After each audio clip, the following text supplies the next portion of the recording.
once given me for my birthday, a collection of short stories. Well, I started to reread one of those stories. It was about a man who one morning wakes up and cannot bring himself to get out of bed. He shuts his eyes in self-defense. He re-examines his life. He sees with a restlessness. He packs his bags, cuts all ties. He can no longer live among the people he knows. They paralyze him. He is married. He goes to Rome. He wants to burrow under the earth like a ball, like a root. But even in Rome, he cannot escape people from his former life. So he decides to return to the city where he was born and educated, which he can't quite bring himself to call home. Well, the move doesn't help. He feels he has no more right to return than a dead man. What can he do? He desires an extreme solution to his conundrum. He aches for nothing less than a new world, a new language. Nothing changes. Out of indifference, and because he can't think of anything better to do, he decides once more to leave his hometown, to do some hitching. A man picks him up, they ride off into the night, when bang, the car smacks into a wall. The driver dies. Our man is hospitalized, broken up. Months pass. His wounds heal. Now he wishes for life.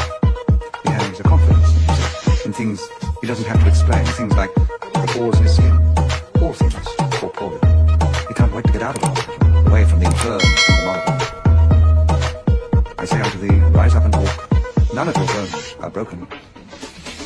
See you. When I reread those words, rise up and walk, none of your bones are broken, I felt a tremendous sadness. Do you know what the opening of this story is? When a man enters his 30th year, people do not stop calling him young. 30. I've been given the book for my 30th birthday. The 30th year by 𝘼𝙝𝙗𝙗. So, I had heard. I had been told.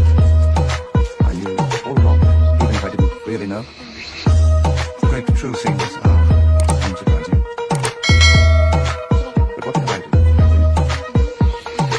I carried on. I carried on beautifully. We were the happy couple, Elizabeth and I, that's how we said. But in truth, I did not cherish my wife. And I did not cherish my friends. Or even my children.